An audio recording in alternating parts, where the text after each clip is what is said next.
Hey there, I hope you're doing well.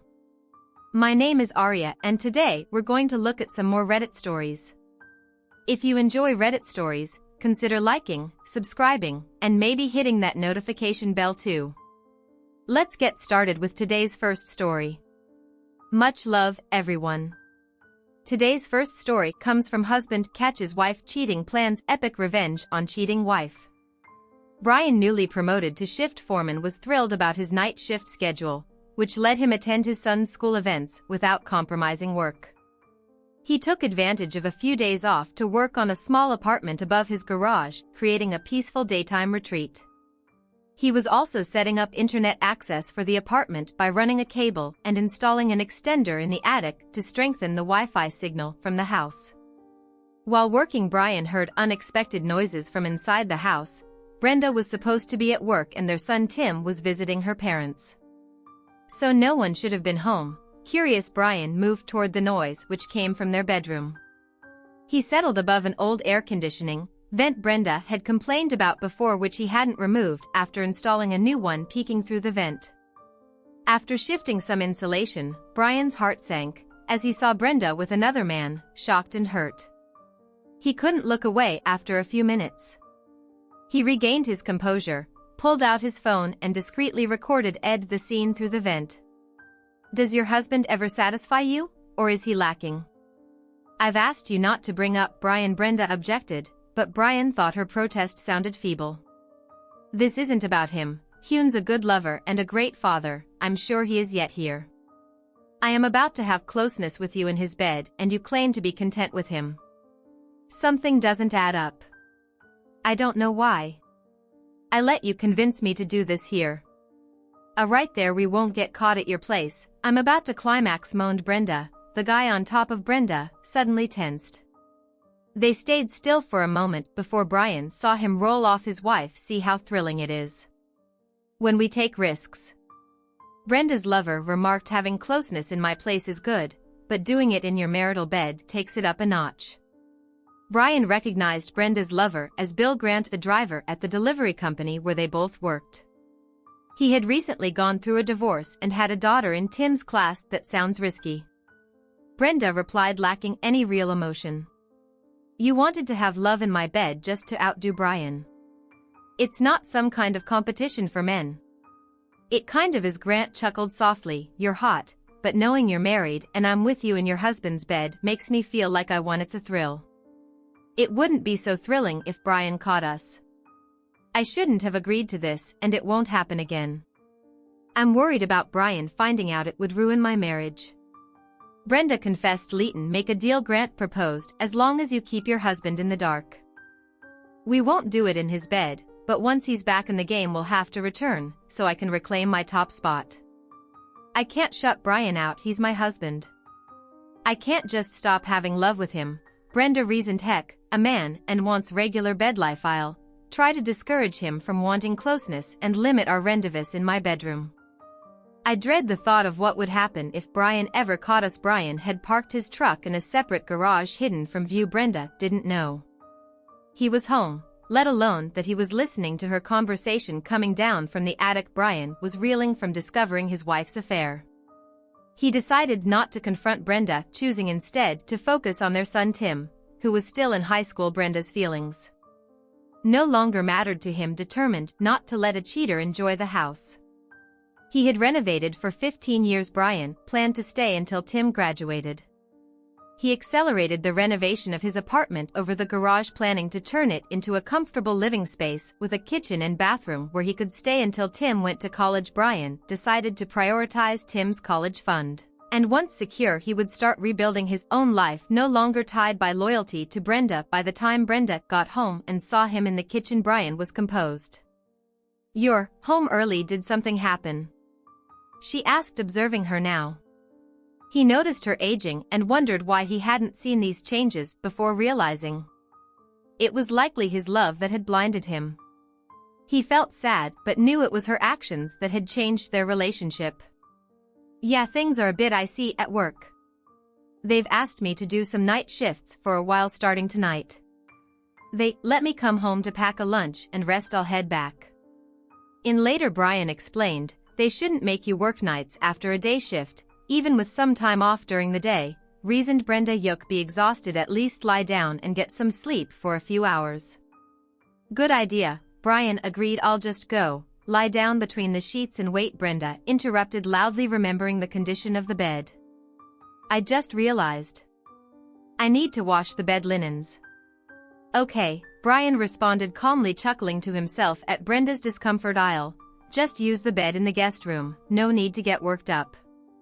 Brian left home pretending to go to work, but instead watched a baseball game at a sports bar and later sneaked into his future apartment to sleep on an air mattress. The next day, he quickly hired a contractor ready to start work immediately. Brian's usual work schedule ran from Sunday to Thursday nights, leaving weekends off. Brenda was puzzled to see him set up to sleep in the guest room on a Friday, his usual night off. Why are you sleeping in the guest room, since we won't see much of each other during your night shifts? Why not sleep in our bed? Asked Brenda, puzzled. Since I worked last night and caught a few hours of sleep this morning, while you were at work, I'm not very tired. I plan to watch a baseball game and maybe a movie after that, Brian explained, sticking to his prepared excuse. I'm trying to adjust to staying awake at night and sleeping in the morning. I don't want to disturb your sleep unless you're up for some action, Brian suggested, wiggling his eyebrows suggestively. Brenda's response was just as Brian had anticipated if he hadn't overheard her conversation with her lover. He might have missed her brief deer in the headlights look before she weakly smiled. I'm pretty tired tonight. Maybe we could just cuddle a bit and go to sleep, Brenda suggested, plus Tim's home tonight. He might hear us cuddling. Won't do it for me, Brian replied. If closeness is off the table, I'll just sleep in the guest room to avoid temptation. You never worried about Tim hearing us before, so that's just an excuse. You don't need to make things up. I'm not the type to pressure a woman. I know that, Brian. You're right, it was a weak excuse and I'm sorry. I'm just tired and not feeling romantic. I hope you understand, Brenda apologized. Let us know if you're excited about this story. Press A if you liked the video. Press B if not. Your comments really push me to find more stories that are positive and have meaning. I understand more than you think. Let me know when you're in the mood. If I'm feeling it too, we might connect. Good night, Brian responded as he headed towards the guest room, leaving Brenda with a confused expression. Sunday night, he confidently began his new role as shift foreman without mentioning his promotion to Brenda due to her secrecy. His shift went smoothly with a welcoming team. By Monday morning, Brenda was at work and construction had begun on his apartment. After a quick talk with the foreman, Brian managed to fall asleep, despite the noise and occasional phone calls. Annoyed at forgetting to silence the landline in the guest room, Brian answered the phone groggy. Hello, sorry for waking you up, Brian said, his mother-in-law Beverly. I just wanted to let you know that Bill and I heard about your night shifts and will make sure not to disturb you. If you need any help with Tim while you're sleeping, just give us a call. Brian ended the call without a word, shaking his head at people's obliviousness as he unplugged the phone. It took him a while, but he drifted back to sleep.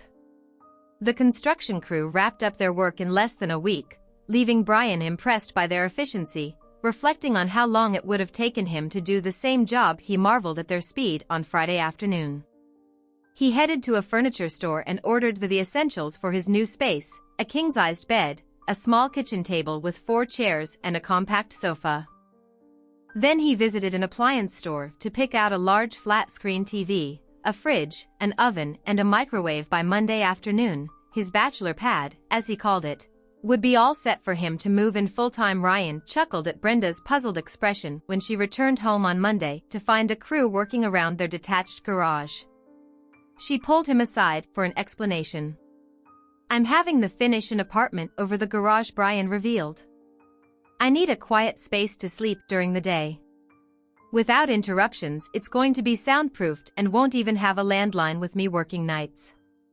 I figured it would be easier for everyone if I had my own space. Not know you're around, Brenda echoed in surprise. But you're part of our family.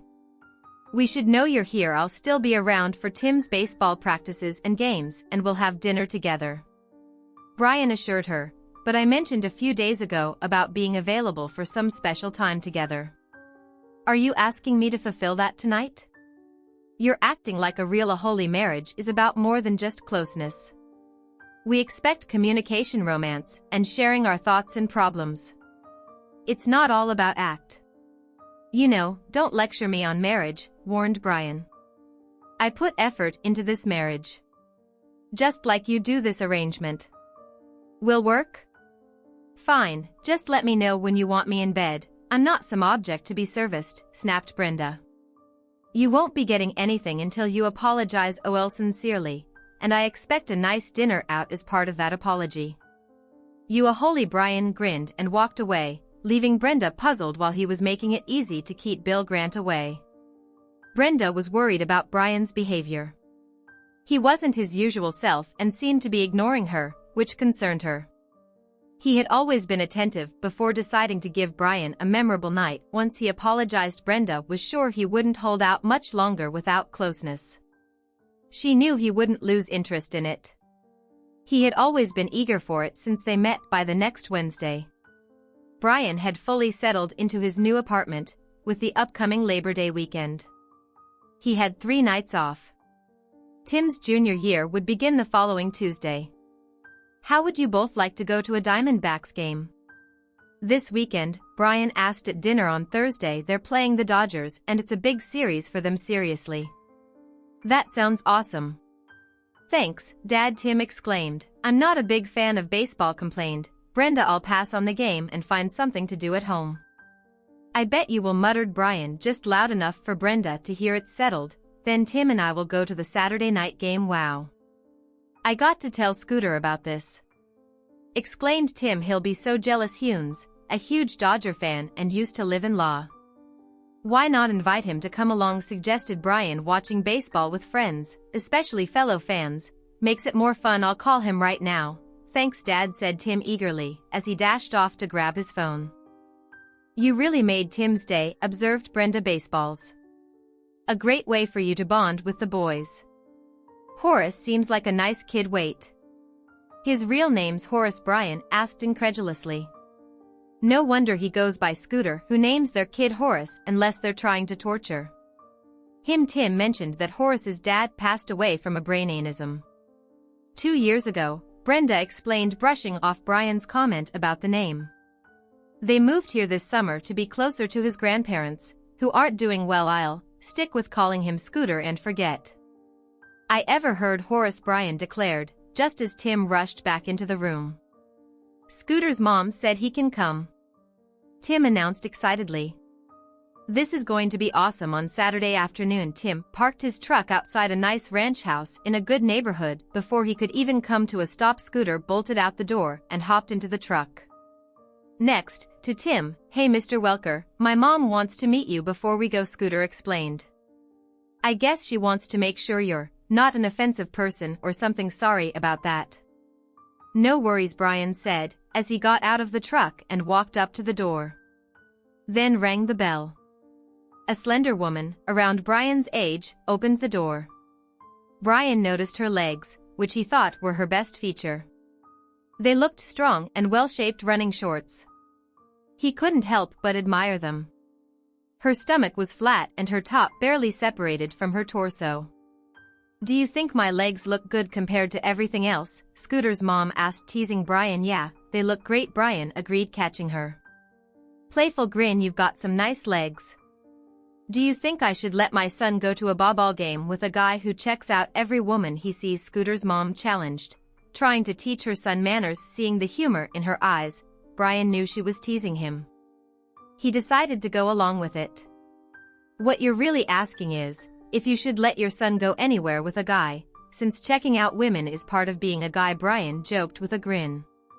He need to learn to appreciate women. I'll teach him what to look for. I hope you'll be more subtle during these lessons, the woman replied, still smiling. The first lesson will be to smack anyone who calls him Horace, except you, of course, Brian joked back. I see. So my son will learn to be assertive and appreciate women's legs, she remarked. Not just that, Brian replied, I'll teach him how to judge discreetly and appreciate all aspects of women. not just one great thanks. Scooter's mom said more respect from Brian, have a good time, and, if you're running late, make sure Scooter gives me a call. By the way, my name's Gertrude. Seriously, Gertrude. What do your friends call you? Brian asked. For my guy friends, I go by Minx, Raven, Candy, or Bubbles. My girlfriends call me Gertrude. She replied with a straight face. Sounds good to me. I'm Brian. Since we're going to be friends, I'll call you Mink. I kind of like that name. Brian said, why am I not surprised? Gertrude chuckled before laughing heartily. Horace can go with you anytime. I love your sense of humor. Tim is very polite, so I knew his parents would be fine. Thanks for inviting him to the game. We're big baseball fans. I used to go to as many Dodgers home games as I could. My dad even played in the minor leagues before I was born. He was pretty good, just not quite good enough. Gertrude added. Scooter's a great kid, so it's no problem. I'll keep an eye on him and make sure he gets back home in one piece. Minx, have a nice day. Are you serious about calling me Minx? I was joking. Gertrude protested. You'll always be Mink to me. Ryan replied quickly. As he walked back to the truck, Ryan had a relaxing day at the game. Scooter caught a foul ball and both boys ate too many hot dogs and drank too much soda. They fell asleep in the back seat of the truck before Brian could leave the parking lot. When they reached Scooter's home, Brian gently woke the sleepy teen and walked him to the front door, where Gertrude was waiting with a smile. He might have had a bit too much food and soda, Brian admitted. Of course he did. It's all part of a ball game. Gertrude replied. Thanks for taking him and bringing him back safely. It was my pleasure. Scooter's a great kid, Mings. Ryan said. I'll see you at the boys' games. Ryan found a routine that suited him well. He'd come home, grab a quick breakfast and then snooze from 900 to 3. Thanks to extra insulation and blackout curtains, his sleep was usually deep and undisturbed. Brenda often complained about Brian napping in his man cave during weekends, but she'd stop if he helped around the house. Brian sensed her worry about being caught by Grant in their bedroom, which suggested she wasn't considering divorce, aligning with his plan to stay married until Tim graduated. Brian's new foreman role was easier physically, so he bought a home gym and kept up with regular workouts. He attended all of Tim's baseball practices, eventually coaching some kids, too. Scooter, initially timid but talented, flourished with Brian's extra coaching, becoming a key player by midseason. Tim also excelled, making Brian proud. Brian noticed some moms at the games appreciated his involvement, laughing at his jokes and bringing treats, which included some for him. As Tim and Scooter's friendship grew, Ryan found himself spending more time with Scooter's mom, Gertrude, who was witty and sharp. He considered discussing something personal with her. I hope I'm not out of line here, Minx, but I've got to ask you something. Brian began. Almost a buke. Gertrude responded quickly. What? I'm lost, Brian admitted. Well, when a guy says he's got a personal question, isn't it usually about a woman's bra size? Gert replied with a chuckle. Yeah, usually, Rand chuckled back, but in this case I wanted to know if you've noticed some of the moms treating me differently lately. Do you think they've been friendlier? Wow, you're quite the observer, Jared retorted. You really don't know what's happening.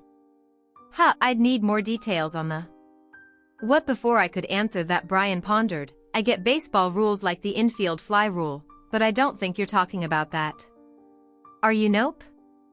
I was referring to the unwritten rule of not bunting or stealing bases with a big lead, Gertrude quipped, before getting serious. If you'd been paying attention, you'd notice, the friendliest moms are the single ones. You're a great dad, good look, and have a decent job. That makes you a catch in their eyes, Gertrude reasoned. What about me being married? Wouldn't that matter? Brian asked. They've thought about it. Gertrude replied, that's why they haven't tried to seduce you. No one's made a move, right? No one's tried. Not that it would be a problem. Brian replied, I'm married, so I'm obviously not a catch for anyone. Brian, I hate that I'm the one breaking this to you, but we're pals. So it's on me. All the moms know your wife's stepping out on you, but it gets worse. Word is she's cutting you off in the bedroom. You two aren't sharing a bed and it's pretty clear you're headed for a breakup soon. These ladies, want to scoop you up for their team once your single Gertz bombshell left Brian reeling. How did everyone know his private life? Who could be privy to his bedroom details? Then it hit him. Brenda must have spilled the beans to that jerk about us, not sleeping together, and he blabbed. Brian fumed. Are you talking about your wife or her bow? Gertrude asked, trying to lighten the mood. You seem oddly calm about all this gossip. Did you suspect Brenda was cheating? No, I never saw it coming.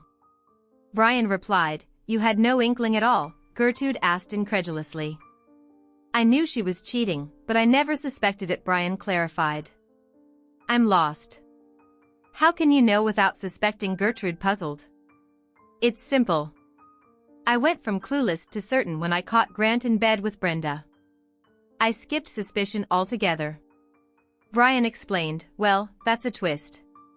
You caught them in the act, yet you're still hitched and not in jail. You're not into open relationships. Are you, or some voer? Gertrude pressed, concerned. No way. That's not me, Ryan assured her. I decided to change priorities, spending quality time with Tim being a full-time dad became my focus, living with Brenda, rather than splitting up. See best. To achieve that, I started working nights, which put a damper on our bed life. I built a suite apartment over the garage, so I could sleep during the day without hassle. She wasn't thrilled with the sleeping setup, but Grant made it clear that every time she slept with me, he'd demand to use our bed for their tryst. It bothered her, but not enough to stop seeing him. She's convinced her affair is a secret and wants to keep it that way. I didn't tell her, but I won't be close with her anymore. I got tested for STDs and I'm clean. I aim to keep it that way. Seriously. You heard that, Gertrude Seed. How could she treat you so poorly? And that guy's a total jerk. All the single moms think you'd be a real catch. I think you're overestimating my appeal. I've never been the heartthrob type, but having a solid job might make me more attractive to some desperate women. Brian suggested. Are you kidding? Look at you, you're handsome. With a beautiful smile, Gertrude pointed out. You're strong, kind, smart, and great with kids. If I weren't so plain and flat that chested, I might have made a move along with my barely there A-cup. I think I better stop talking. Thanks for being straight with me about what folks are saying and thinking, Brian responded, a bit somber. I didn't realize everyone knew about my situation. It's embarrassing, can't even keep my own wife happy. I feel like a total wimp. You're a good guy who wants to be a good dad to his son. You're tough enough to handle this crap. So you can have a solid bond with Tim and Horace. Thanks, you're pretty cool, Gertrude assured, who Brian asked. You must be feeling better. If you're teasing me about Horace's name, Gertrude noted with a grin. Minx, you're a great friend. You've kept me from sinking too deep into my own misery. I just hope Tim doesn't catch wind of this, Brian confessed. That ship is either sailed or is getting damn close. Gertrude disclosed. Horace says Tim knows things aren't right at home. You're mostly avoiding his mom. Heck, bound to pick up on something when so many people are in the know, you know. What's on my mind? Gertrude chimed in. Horace has a crush on Heather Grant. It's awkward for both him and me. She's a good girl, clueless about what a jerk her dad is. I'm just relieved Tim's not chasing after Heather. Brian commented. That'd be a mess. I'll take what I can get. Horace says Tim's eyeing Holly Ingram, which isn't surprising. She's at every game. Cheering him on, Gertrude said with a grin. Yeah, I've seen her around. Nice kid. I knew her family growing up. Brian recalled they're good people. 2 nights later, Tim's team played in the district championships. Brian realized he was more nervous than Tim. It didn't help that 3 single moms were vying for his attention. Norma Wilson wore a revealing top, flaunting her ample cleavage. She kept leaning over in front of Brian, catching his eye. Brandy Dorn, in a tight sweater, asked Brian about the team. Her curves accentuated. Jillian Patterson was less subtle, pressing her chest against Brian's arm. Gertrude smirked knowingly as she handed him snacks. Brian noticed the 3 women. Suddenly, Leave then heard a familiar voice behind him. I figured I'd join my husband this afternoon to watch our son play. Didn't expect to have to navigate through so many fans to get to him. Brenda remarked a bit loudly. What's happening here? Brian, the game hasn't started yet, but Tim seems solid in batting practice, Brian replied, trying to change the subject. Nice try, Brenda retorted. Why were those women swarming around you like bees to honey? Good thing you're not allergic to silicone. If asking me to decipher the female mind, I'm clueless, Brian admitted. I'm even surprised to see you here. My son's in a big game. I'm here to support him. Obviously other moms are here too. Seems like some of them are more interested in you than in the game. Brenda replied, you've been busy lately, not making it to the games. Brian observed, how you managed to break free today. Brenda glanced at Brian, wondering if he was implying something with his mention of her obligations, but she quickly dismissed the thought. If he suspected anything, he'd confront her more aggressively. Brian wouldn't just let her cheating slide. If he knew, he'd make it known. I made time. Tim's game is important, so it's important to me. Haven't seen much of you since you started the night shift, so I thought it would be nice to spend some time together. Cheering for Tim, Brenda explained as Brenda settled into the bleachers for her first game. She noticed unfriendly stares from some of the other moms, puzzled, since she hadn't met them before. She then saw Gertrude looking casual yet striking with her styled hair and shorts. The game started and Brian was fixated on the field. Tim was up to bat and hit a double, followed by Scooter, who looked stronger than last season. Scooter's hit sent the ball flying over the fence, sparking cheers as he and Tim rounded the bases. Gertrude beamed with pride for her son, while Brian, touched by the boys' success, had tears in his eyes, reflecting the hard work he'd put into coaching them. After the game, Brenda drove to the pizza place where the team was celebrating, finding parking a distance away. She walked in to see Brian surrounded by Norma, Wilson, and Brandy Dorn, who were a bit too close for comfort. As Brenda approached, they quickly stepped back. This scene reminded her of a recent conversation with her lover Bill Grant. Isn't it time we used your bed again? Bill had suggested as Brenda was getting dressed after a romp. Getting it on in your husband's bed really gets me going, but you promised not to until Brian, and I did it, Brenda reminded him. I don't want to take the risk. Wait. Are you saying you two haven't done it since we last hooked up? Bill asked incredulously. You said you'd keep him on hold until he made a move. He's been on night shifts since then, sleeping in the garage room. You haven't even had a hug since. That's ridiculous, Bill scoffed. Heck, too young and you're too attractive for him to lose interest. Is he not straighter seeing someone else? He's definitely not gay, Brenda insisted. He's very masculine and loyal. He's just tired from working nights and only joins us for dinner. Weekends he's busy with yard work and stuff, Grant asserted. Any regular guy married to someone as attractive as you wouldn't willingly go without, even with long work hours. He must be messing around. That should make it easier for us to hook up. He's getting his, and I'm getting what used to be his. Brian would never cheat on me, Brenda declared firmly. He takes our marriage vows seriously. Hune's not the type to sneak around and have some cheap affair. Is that what you're doing? Bill demanded. Well, not exactly. This is just temporary. He's been busy with work and Tim's baseball, so he hasn't been paying much attention to me. I deserve a little fun. I work hard managing the house, cooking meals, and holding down a full-time job, Brenda reasoned. We know this won't last, Bill grinned as he pondered Brenda's explanation. I guess you're right. Let's enjoy it while it lasts. Give me a day when I can have you in your bed. It still turns me on, as Brenda remembered Bill's words. She grew concerned watching the two women flirting with Brian slink away. It was clear he had some attractive women interested in him. She realized she needed to protect her marriage from those women. WOM's advances. Then she spotted Gertrude sitting alone. Brenda quickly devised a plan. She put on a friendly smile and sat down beside a surprised Gertrude. It's nice to see you. Gertrude, Horace has become quite the ball player and he's such a nice kid. You must be proud of him. I am, Gertrude admitted cautiously. Tim is doing great too. Brian's time with them is paying off. He's been a wonderful mentor to Horace. Yeah. Sometimes Brian is just too nice, Brenda remarked, seizing the opportunity to make her request. You've probably noticed how those blondes are always hanging around him. I was thinking, maybe you could help me out. I know Brian wouldn't stray under normal circumstances, but he's a man and those women practically throw themselves at him. Brenda explained, how do you think you could help me? Should I spray them with cold water when they get too close? Gert joked. I can't make it to most of the games and practices because of work and other commitments. Brenda began carefully, but I trust Brian with you. You're not his type at all. If you could just stick by him when I'm not there, I'd really appreciate it. I'm planning to suggest to Brian that he should stay closer to you and act more attentive. Brenda continued. Those women might back off if they think he settled on you. I know it might be awkward for you, but it's for a good cause. You could help save our marriage. Let me make sure I understand this. Gertrude replied. Incredulous, you're worried that these attractive single mothers might tempt Brian.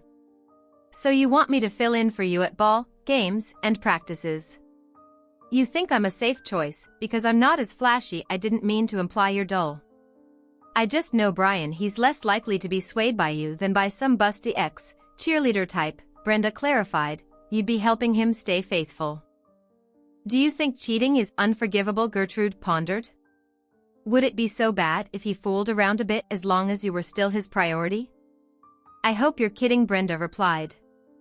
I adore my husband, but cheating is a total deal breaker for me. It shatters the marriage contract. I can't accept faithfulness to me. That would mean the end of our marriage. You know how strongly I feel about this. You were married for years. I value loyalty and faithfulness. It's logical that cheating violates the marriage agreement. Gertrude admitted, I agree with you on that. I need to go over to Brian. Can I count on you to keep a close eye on him when I'm not around? Brenda inquired. Absolutely, Gertrude answered with a smile. Make sure you explain everything to Brian. I'll do my part. Who better to keep a good man faithful than a modest, plain, unexciting woman? I might not have put it quite like that, but you summed it up pretty well. Thanks again, Brenda said, as she left to join her husband last night. Brenda had a serious talk with me before I headed to work. Brian started at the next day's practice. The main point was she's concerned about the many attractive single moms around me. She thinks I'd be safer if I stuck close to you, Minx, or as she likes to call you, Gertrude. Somehow that doesn't exactly make me feel secure. You're a clever guy. You know you're never going to be completely safe around a single woman, regardless of her top size or appearance. Gertrude joked. Minx, you're one of the most beautiful women I've ever known, Brian replied. Sincerely. You've got it all, not just artificial enhancements. Whoa, you're really making my job tougher, blushed Gertrude. I might need to book you an eye exam after the baseball season wraps up. I've got 20/20 vision and I'm usually spot on in judging people, except for one big mistake, Brian noted. Seems like I've underestimated my own wife. I reckon she might have underestimated us too, Minx chimed in. That's if you genuinely find me appealing. Brian found amusement in the reaction of the single moms as Minx stuck close to him. They spent a good chunk of time chatting and joking together. The moms seemed surprised, then let down. It didn't take long for Minx to stand out from the crowd. The team had a long drive to Middleburg for their next game, so they decided to head out the day before and stay overnight at a hotel. They hoped it would help the boys stay fresh for the game. Brian gave rides to Jake Winston's folks and Minx. They talked about the team's chances on the way, filled with optimism when they arrived. They found themselves right behind the team bus. Brian helped Ralph Winston with his luggage. Some parents like the Winstons volunteered to chaperone the boys and would stay at the same hotel. Others had to book elsewhere due to the busy town with multiple games. Before Tim boarded the bus, Brian told him he'd be at a different hotel and reminded him to behave for the coaches and chaperone. What hotel are you staying at, Minx? Brian asked as they approached the team hotel. The same one as you, she answered simply. But I never mentioned which hotel I booked. How'd you find out? Brian asked, puzzled. I didn't, Minx replied succinctly. How, you know we're staying at the same hotel? It's pretty crowded this weekend. You might have trouble finding a room last minute. Brian observed. I'm sure something will work out. Gertrude replied with a wide grin, leaving Brian puzzled. A few minutes later, Brian arrived at his hotel and suggested to Gertrude, Minx want to see if you can snag a room while I check, and I can hang around to make sure you find something. Thanks, but I'll just wait here, I'll be fine. She insisted, as Brian checked in and got his room keys. He returned to his truck to find Minx waiting. Would you like one of these cards to my room? He offered. It's room 207. What a sweet gesture, Minx exclaimed as she accepted the key and kissed Brian on the cheek. Leighton, hit the hay. It's going to be a long night. The next morning, Brian felt more tired than when he hit the sack. Initially he struggled with breaking his marriage vows, but Minx helped him see it differently. Let's think this through. Brenda not only cheated, but she's cut you off. Even if she hadn't, she's risking your health with unprotected act. Basically, she's made being close with her unsafe and unappealing. She's released you from your vows and marriage contract. I've been see it for over 2 years. I'm clean after regular checkups. You got tested after finding out she cheated and you're clean. I even started birth control over a month ago, hoping we could be together. Can you give me one reason we shouldn't be together? Is it my looks? Your wife figured I was a good fit against all those busty women because she knew you wouldn't be into me. Am I just not attractive enough? Minx, you're incredibly attractive. Don't doubt that for a second. I've never strayed from Brenda, and it's a mental shift. But you've made a solid case for us being together. I'm all in, Brian declared, with a grin. Before we go any further, there's something you should know, Minx responded. Both my parents are in hospice care and likely won't be around much longer. My brother's been sending game tapes of Horace to his friend, who happens to be the baseball coach at a top prep school in law. If Horace gets a baseball scholarship next year, we might move back there. I really like you, but we're not talking about a long-term thing here. It just wouldn't work out. Look at us, you're a good-looking married guy with a cheating spouse. I'm just a regular woman with a son who might have a shot at a sports scholarship. I have to do what's best for Horace. She explained. That's fantastic news about Scooter. Brian said proudly. Heck, a great kid and a talented player. I'm happy he'll have a chance to improve his game against tough competition and get a good education. You're a big part of why he's getting attention from better schools. I've seen the effort you've put in with him. It's funny how you being a mentor to my son is giving us the chance to move back to law and away from you. I'm not sure I'd be good at a one-night stand kind of thing. Brian admitted, maybe it's better to just skip closeness altogether than have a one-night fling and go back to celibacy. You're being silly. I mentioned we might move back to law in 6 months for the school year. That's a long time away. A guy could have plenty of fun in 6 months unless he's too old for a regular dose of steamy action with a very eager woman. We'll just have to see about that. Will you live up to your nickname, Minx? Brian teased. I'll do my best for you, big boy, Minx promised. Whenever you want me, just whistle and I'll teach you how to whistle. I've always been told I'm a pretty good whistler, Brian joked. Then you're definitely not doing it right. Gertrude shot back. The baseball team ended up winning the state championship and Scooter got a scholarship to a top California prep school. Sadly, both of Gertrude's parents passed away before Thanksgiving within a week of each other. Brian and Tim attended their funerals, where Brian got to meet Gertrude's brother Dexter and immediately hit it off with him. Brian, this is my brother Dexter. Gertrude introduced Dexter. Meet Brian, who's been a mentor to Horace and a good friend to us. Wow, exclaimed Brian, your name's Dexter. That's right, agreed Gertrude's brother, but everyone else calls me Grim. Only Gertrude and our parents ever call me Dexter. So what do you call my sister? I call her Minx, but it's a long story. Brian said. I don't think I need to ask. Grim chuckled. Brian spent Thanksgiving with Brenda and Tim at her parents' place for the first time in a while. Brian found himself getting ready for bed with Brenda.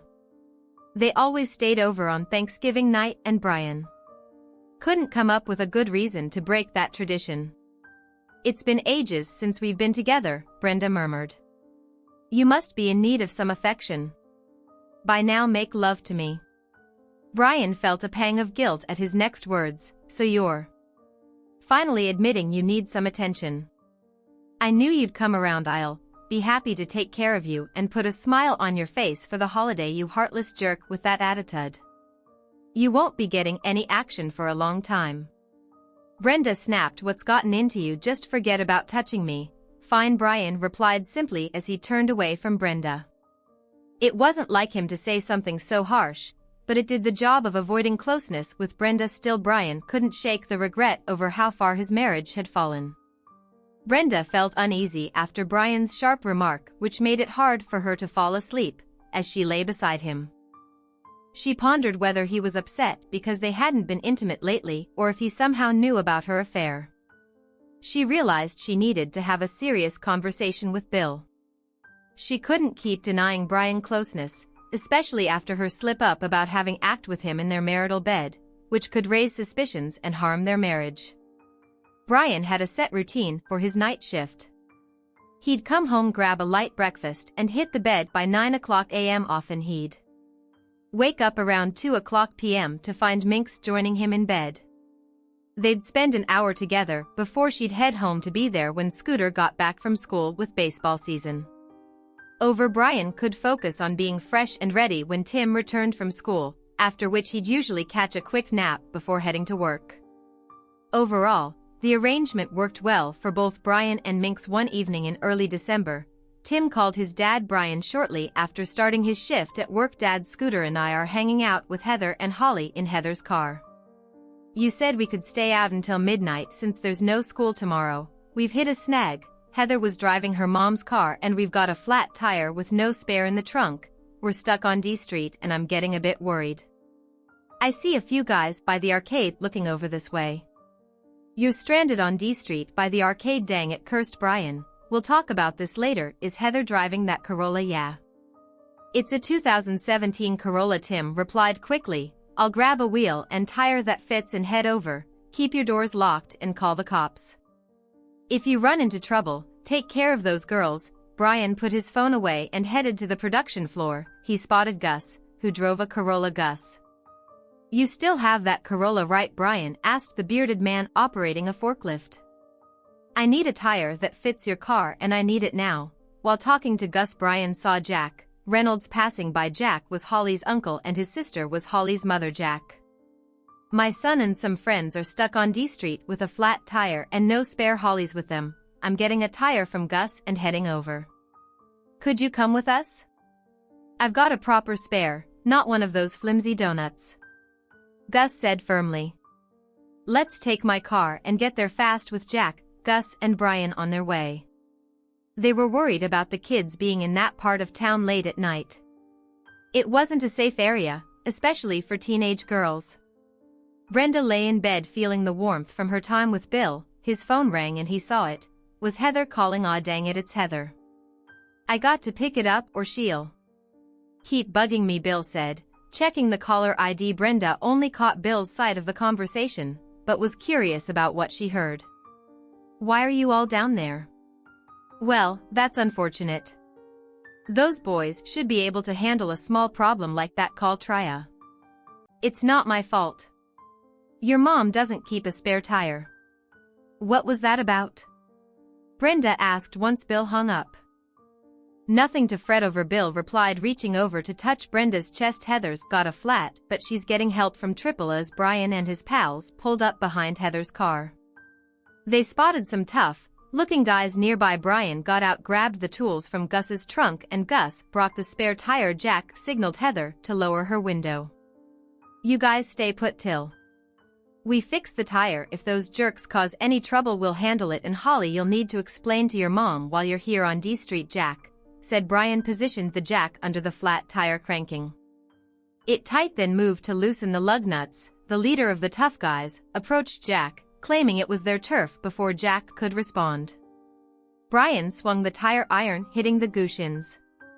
He dropped to his knees, cursing. While Brian sat on him to keep loosening the nuts, the two closest gang members hurried over, looking like they wanted to help their fallen leader. Jack swiftly hit the first one in the head, knocking him down instantly. Gus moved forward, causing the second guy to retreat out of his reach. Raise the car a bit and I'll take off this tire, Brian told Jack calmly. Jack cranked up the car, while the gang members shouted insults and curses.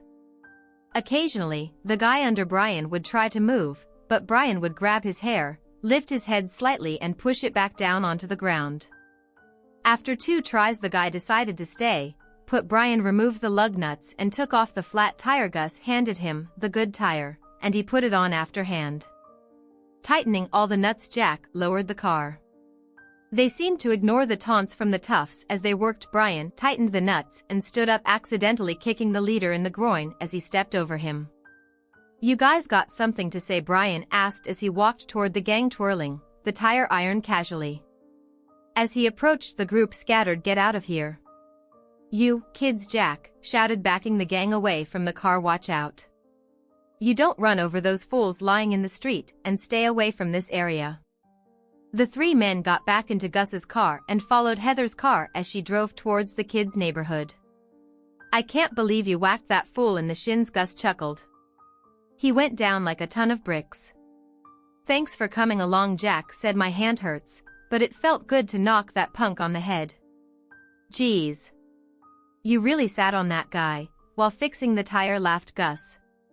That was a blast to watch. The men continued to laugh and talk about their adventure as they went back to work by morning. The whole plant had heard the story. Stories of bravery and excitement were always a hit, especially during the night shift. They helped pass the time and took everyone's minds off their tiredness. The next afternoon, Brian woke up to Minx jumping into bed and kissing him passionately. She was without clothes and clearly excited. "Horace filled me in on what happened last night. You were amazing. Thanks for looking out for the kids like that," gushed Minx. "You're in for a treat. I would have come sooner, but I had to wait for Horace and Tim to go see the girls since they're off school today." Meanwhile, Brenda had just started her shift when Sue Blaine approached her at the water cooler, looking like she had something to say. "I heard about how Brian Jack Reynolds and Gus Benson handled those troublemakers by the kids' car on D Street. A good whack with a tire iron puts those punks in their place." "Pretty quick," Sue said. Brenda quickly connected the dots. Last night, Heather had called her dad for help and he had brushed her off. Apparently, the situation was more serious than Bill had let on. Since Sue mentioned kids, it likely involved Holly along with Horace and Brenda's son Tim. "I'm interested in what you heard," Brenda replied. "I want to see if the rumors match up," as Sue recounted. The rumors. Brenda grew angry with Bill Grant, though she didn't show it to Sue. His daughter had reached out to him in a dangerous situation and he had ignored her. Brian, along with Gus and Holly's uncle Jack, had stepped up like real men. They protected the kids and got them out of harm's way. Discovering that she was involved with a man who wouldn't assist his own daughter and her friends, including Tim, deeply hurt her. She wondered how far she had fallen. Brian's character outshone Bill's by tenfold. Brenda had always known this, which made her question why she got involved with such a selfish guy. In the break room that afternoon, Brenda found Bill alone snacking, while his delivery truck was getting fixed. She didn't hold back. "Heather reached out for your help last night and you brushed her off. Those kids could have been in real trouble and you just said to call Tria." "What kind of dad does that?" it turned out. "Fine," Bill said casually. "Your husband and his pals sorted it." "So what's the issue?" Brian acted like a real man. "You abandoned your own daughter, that's the problem. My son was with them.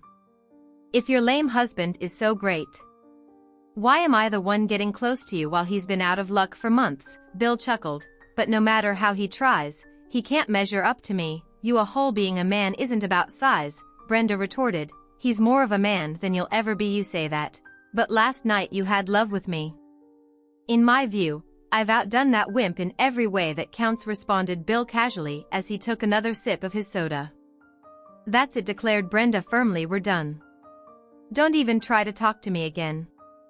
I want no part of you." "Whatever," Bill responded calmly. "Plenty of married women out there would love a guy like me. If you change your mind, you know where to find me. I'd still be willing to be intimate with you. If you ask nicely." Brenda burst into tears and hurried out of the room. She had cheated on her husband, disrespected him and jeopardized her marriage and family for a shallow, self-centered person. She only hoped Brian would never find out how foolish she had been. With that realization, she knew she had a lot of amends to make. MX had just brought Brian to a satisfying finish when she heard sniffles behind her. Surprised, Minx turned around to see Brenda watching her, tears streaming down her face. "How could you do this to me?" sobbed Brenda. "I trusted you both and now this. I'm just following your orders," Mink replied calmly, slipping on her clothes after silencing Brian with a gesture. "You wanted me to keep those busted blondes away from Brian. I sacrificed myself to meet your goals. I didn't want you to sleep with him and you know it." Brenda shot back, her tears turning into anger. "I can't believe Brian would cheat on me like this, especially with some skinny girl. I understand it's tough to hear that Brian and I are intimate, but there's no need to be rude." Minx reasoned. "Your husband was ready to burst. I'm just helping him release the tension. He's been feeling Bill. Grant didn't want you to have closeness with your husband, so Brian had to turn to someone else. Luckily, I was there at the right time. You should be grateful. I've helped you cut off Brian completely and kept Bill satisfied." "Speaking of Bill, where is he?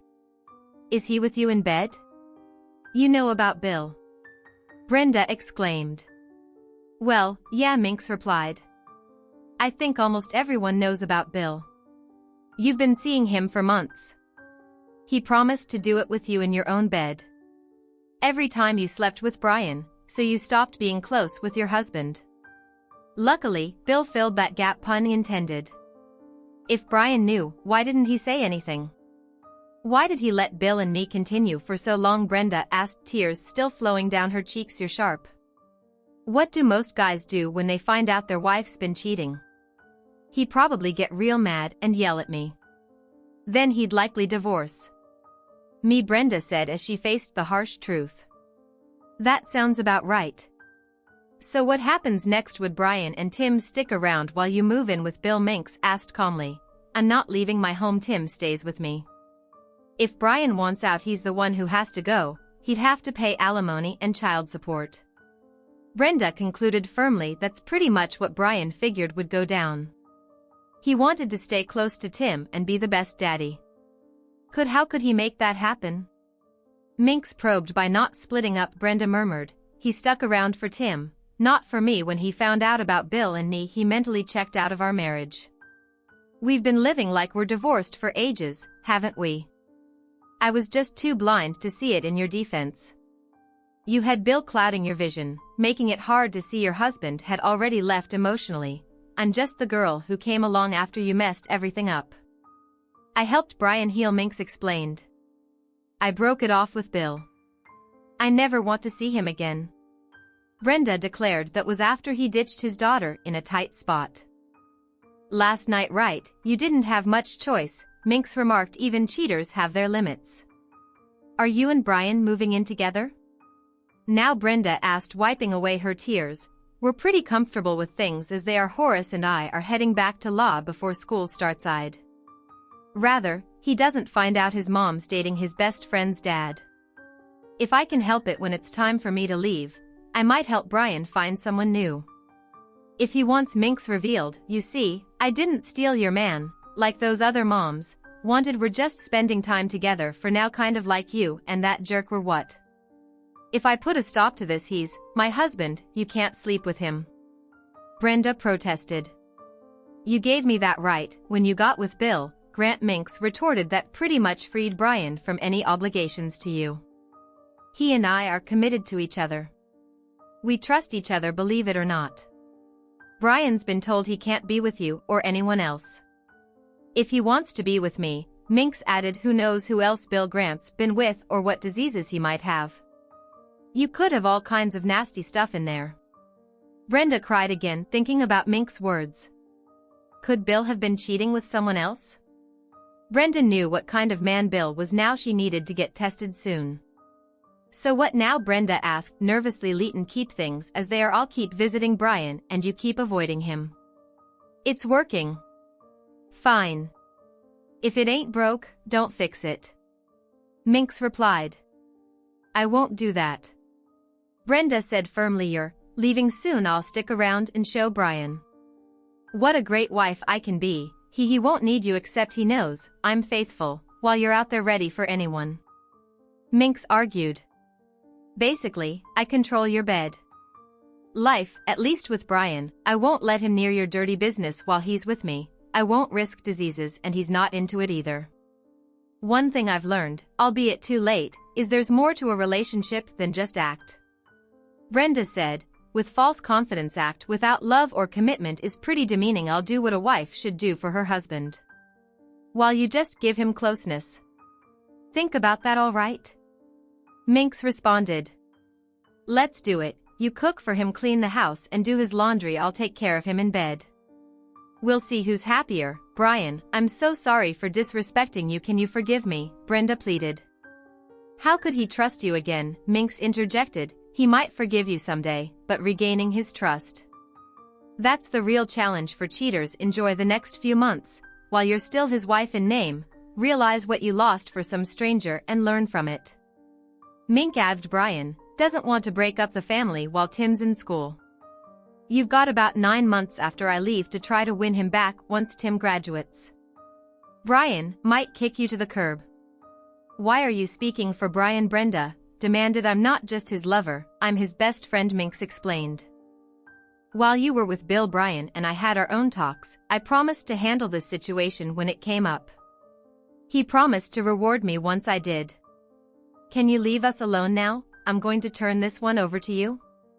What do you make of this situation? Share your thoughts in the comments below, and as always, a huge thank you from the bottom of my heart for getting involved in today's stories. Your love, support, and time mean the world to me. So, thank you so much for being part of this. I really appreciate your time. I'll see you in the next one. Take care and much love.